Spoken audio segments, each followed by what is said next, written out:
C'est véritablement le cybercasse du siècle. Des pirates informatiques qui s'attaquent à une centaine de banques à travers le monde, selon un scénario très élaboré. Et avec un préjudice énorme pour ces banques, de 300 millions à 1 milliard de dollars. On revient sur cette actualité incroyable qui s'est déroulée au début de cette semaine avec Frédéric Simotel de 01 Business.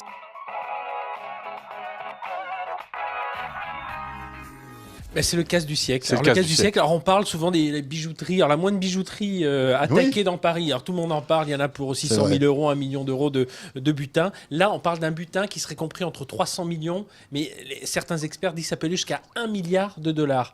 Qu'est-ce qui s'est passé ? Ce sont depuis 2 ans des pirates informatiques. Alors on les a plus ou moins repérés.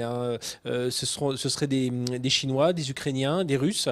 Ce serait introduit dans des réseaux informatiques de grandes banques, plusieurs banques internationales. Sans se faire repérer. Sans se faire repérer, c'est ça leur astuce. En fait, ils sont... Et puis, de là, ils ont siphonné les comptes. Alors, comment ils ont fait ? La première chose, ils sont rentrés par on en a déjà longuement parlé ici, du phishing, de l'hameçonnage. Classique. Voilà, un collaborateur de la banque reçoit un email d'un autre collaborateur enfin, un email qui, d'apparence anodine, ne semble pas menaçant. Et pourtant, à l'intérieur, il y a un virus, un malware, un petit cheval de Troie qui va prendre la main, Donc là, il clique, le cheval de Troie s'installe. Et alors, l'intelligence de ces pirates, c'est qu'ils vont pas siphonner les comptes tout de suite. Ils vont s'installer tranquillement. Ça a pris des mois. Ils vont rester tapis dans l'ombre et ils vont regarder toutes les habitudes de transfert, les habitudes des différents collaborateurs de la banque, comment ils font des transferts entre agences.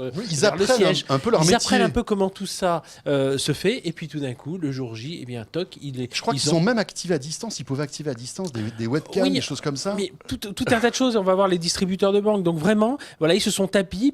Et puis quand ils ont commencé à comprendre comment tout ça fonctionnait, eh bien voilà, peu à peu, ils ont retiré des petites sommes, des sommes un peu plus importantes. Mais tout ça Donc sans après, éveiller... Donc ils ont fait des virements vers d'autres comptes. Voilà, sans éveiller les soupçons, parce que depuis 2013, ils sont actifs dans ces comptes. C'est hallucinant. Alors qu'est-ce qu'ils ont piraté finalement ? Alors il y a quelque chose qui est assez spectaculaire.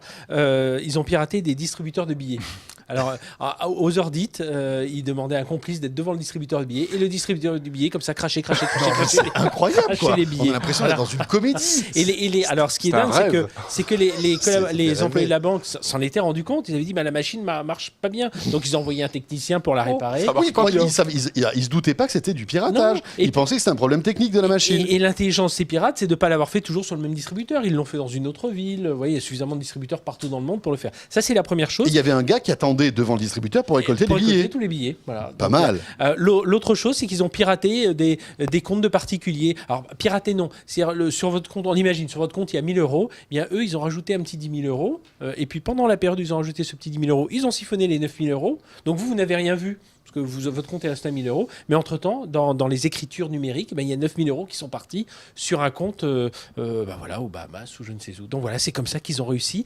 Et en ce moment même, ça continue, parce que toutes les banques n'ont pas encore identifié justement ce piratage. Et donc, on continue à avoir c'est pour ça qu'on parle entre 300 millions et 1 milliard, parce on ne sait pas si ça continue encore. Donc voilà, donc c'est vraiment un cyberbraquage. Je pense que ce sera important d'en parler beaucoup plus. Alors les banques, évidemment, évitent d'en parler parce qu'évidemment, il y a certainement des banques françaises dans le lot. C'est une envergure internationale. Donc voilà, donc un cybercasse.